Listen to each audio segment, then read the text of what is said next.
ये है मीराबाई का मंदिर। चलो अंदर चलते हैं। चप्पल अंदर ही ले आना।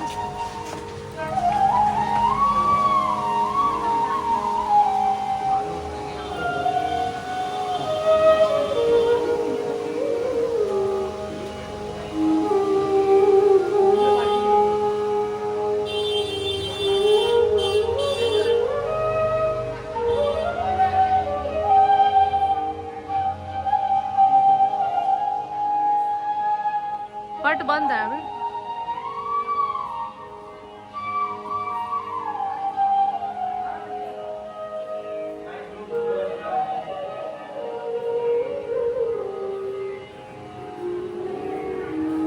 मीराबाई जो थी वो चित्तौड़गढ़ के राजा भोजराज की पत्नी थी। राजा भोजराज एक युद्ध में मारे गए तो मीराबाई जी ने अपना श्रृंगार नहीं त्यागा था। उन्होंने कहा मेरे जो पति हैं वो गिरधर गोपाल हैं। इनके पति की मृत्यु के बाद इनके जो ससुर थे राणा सांगा की जब मृत्यु हुई तो इनके देवर विक्रमादित्य ने जब परेशान किया राजस्थान चित्तौड़गढ़ में, जब वृंदावन आई तो इसी जगह पर बैठकर उन्होंने 12 वर्ष तक भजन गाए कि मेरो तो गिरधर गोपाल दूसरो न कोई, जाके सिर मोर मुकुट मेरो पत सोई। 12 वर्ष बाद वो द्वारका चली गई। द्वारकाधीश मंदिर में जाते हुए तो सभी ने देखा था, लेकिन बाहर वापस आते हुए किसी ने नहीं देखा था। वह साक्षात द्वारकाधीश के हृदय में समा गई थी। राधा प्रेम की दीवानी थी, मीरा दर्शन की दीवानी थी। भगवान कृष्ण ने साक्षात दर्शन उनको यहीं पर दिए थे।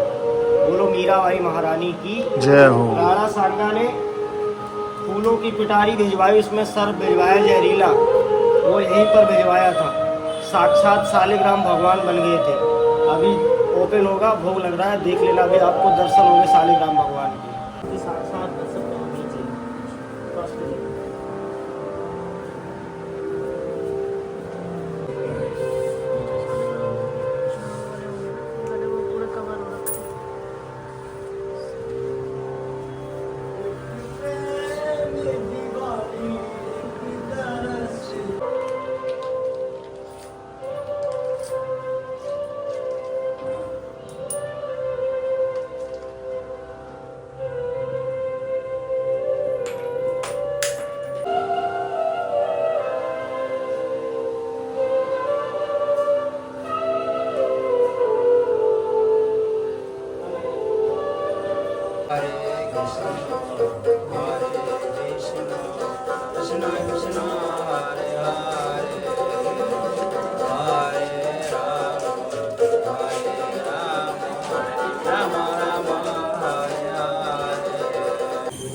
अब हम पहुंच चुके हैं निधिवन, जो कि आप मेरे सामने देख रहे हैं।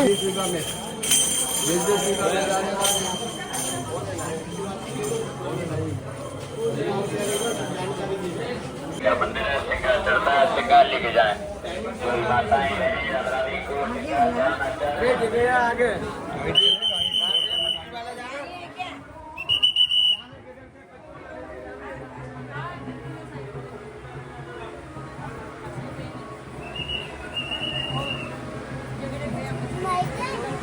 ये निधिवन है, इसके 5 नाम है। निधिवन, वृंदावन, तुलसीवन, मधुवन, निकुंजवन। निधि मीन्स होता खजाना। इसे खजाने का रहस्यमयी जंगल कहते हैं। पूरे जंगल में 16,108 ये वृंदा तुलसी के पेड़ हैं। रात के समय में यही पेड़ गोपियाँ बन जाती हैं और भगवान कृष्ण के साथ रास लीला करती हैं। अभी आपको बंदर मिलेंगे, पक्षी, इंसान, लेकिन शाम को जैसे ही 7:30 बजे का बंदर पक्षियों को भगाना नहीं पड़ता है, अपने आप इस जगह को छोड़ देते हैं। जिस किसी इंसान ने यहाँ रात में रुकने की कोशिश की, भगवान की लीला देखी, सुबह हुई तो वह आंखों से अंधा हुआ, मुँह से गूंगा हुआ और उसकी 3 दिन के अंदर डेथ हो गई। ऐसा अभी तक 41 लोगों ने किया है। ये वही गोपियाँ हैं जिसे नरकासुर नामक राक्षस ने कैद कर लिया था। भगवान ने जब उसका वध किया तो गोपियों ने कहा, हे कृष्ण, अब हम कहाँ जाएंगे, संसार हमें जीने नहीं देगा, हमसे तो कोई विवाह भी नहीं करेगा। भगवान ने बंसी बटपट से वादा किया था कि मैं आपको वृंदावन के निधिवन नामक स्थान पर ले चलूँगा, रास रचाऊँगा। तो आज भी भगवान रास रचाने के लिए आते हैं। रात बनाई थी, गोपियों को प्यास लगी, गोपियों ने पानी मांगा तो भगवान ने इसे बांसुरी से खोदा था।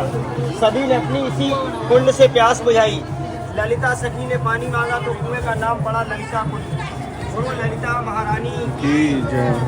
एक लोटा जल प्रत्येक दिन सुबह 5:30 बजे निकाला जाता है। यमुना नदी के पानी में मिला के चरणामृत बनाया जाता है। संत स्वामी श्री हरदास जी की समाधि पर सभी को दिया जाता है, भी आप लोगों को भी मिलेगा। बोलो ललिता सखी की।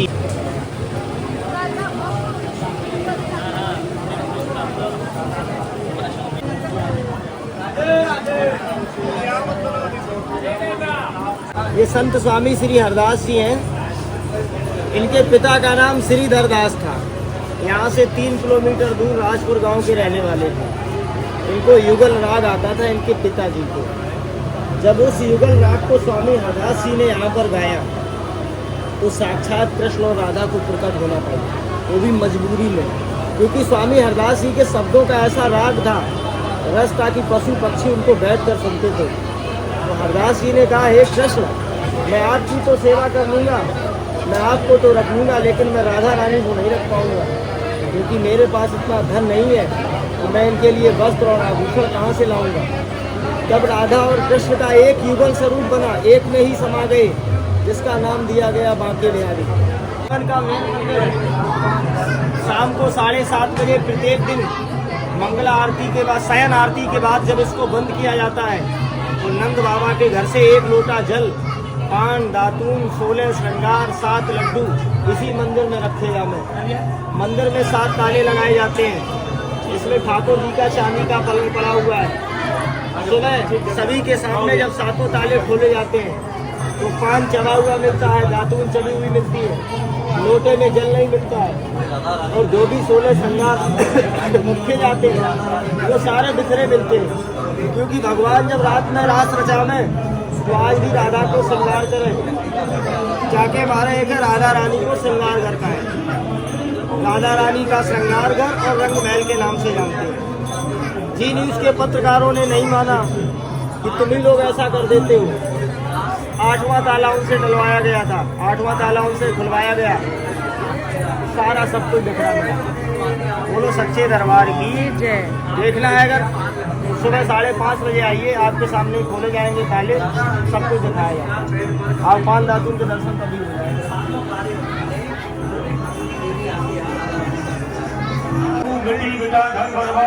किसी के नाम की अरदास न बोल सकते हो।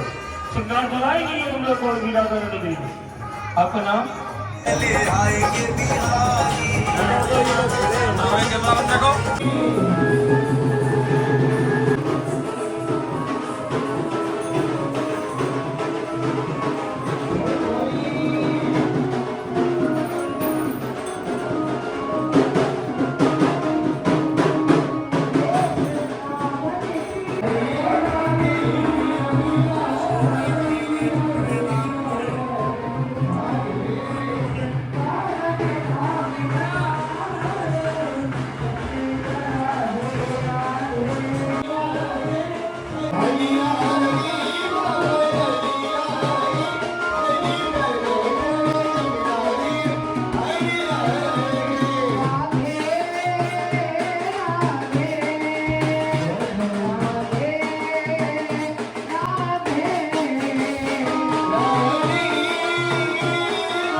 ये है श्री राधा रमण जी का मंदिर।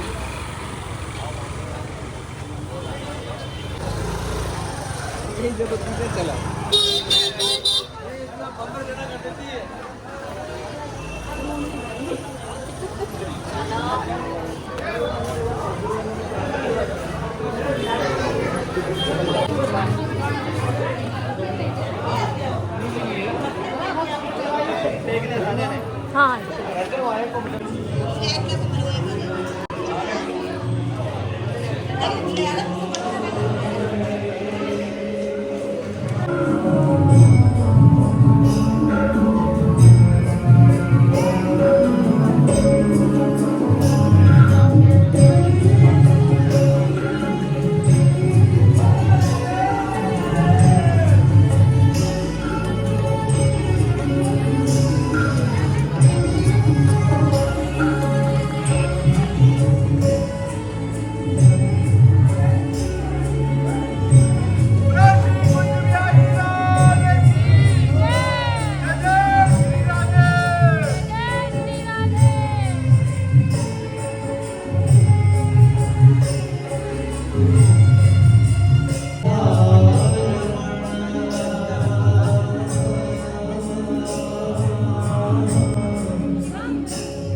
राजा रमन लाल जी को दिन में 13 भोग लगाए जाते हैं।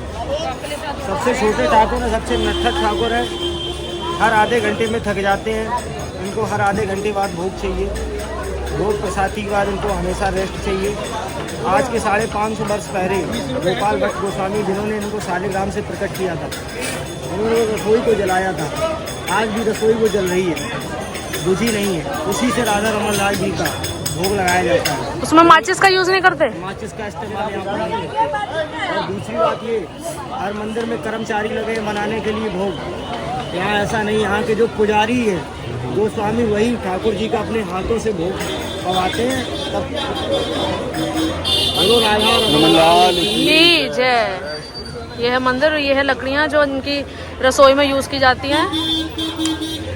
तो चलिए अब देखते हैं कहाँ जाएंगे। यह है नंद बाबा के मंदिर जाने का रास्ता। सुबह थोड़ी भीड़ कम थी, अभी थोड़ी थोड़ी हो रही है, बट स्टिल इतनी नहीं है कि बहुत प्रॉब्लम हो, तो इजीली जा सकते हैं हम लोग, ज़्यादा प्रॉब्लम नहीं हो रही है। ये नंद बाबा का घर है गाइस, देखिए कितना पुराना है। जय माता पिता का नाम है जो स्नाव पर देख रहे हैं। कहते हैं कि जो माता पिता को नाम लिखावे अंत वैकुंठ का वास पावे। श्रवण जैसा बेटा नहीं है, दुनिया मांगती है श्रवण जैसा बेटा हो तो हमको तीर्थ यात्रा कराए। माता पिता की सेवा ही सबसे बड़ा फल है संसार में, और कुछ नहीं है। भगवान कृष्ण स्वयं कहते हैं।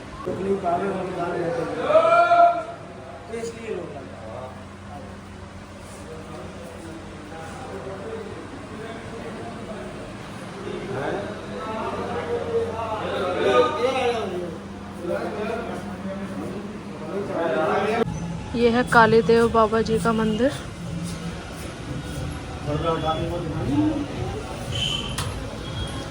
सावन में अम्मा लोग माता वन पूजा करती है, नागपंचमी आती है, पूजा मंत्र पूजा किसी नाग की पूजा। 101 मौका नाग है, बड़े सिर पर भगवान नाथ है। अगल बगल दो नाग का पत्नी हाथ जोड़ के विनती करें, भगवान मेरे पति को मत मार। भगवान ने अपने चरण का चिन्ह दिया, जमुना से लाया यहाँ विश्राम दिया। सो गाइज़, आपको ये वीडियो कैसी लगी कमेंट करके ज़रूर बताना। एंड अगर आपने मेरा लास्ट वृंदावन बांके बिहारी जी का व्लॉग नहीं देखा है तो प्लीज़ जाके देखिए, मैं आपको लिंक दे दूँगी। चलिए मिलती हूँ नेक्स्ट वीडियो में, तब तक के लिए Radhe Radhe. Thanks for watching.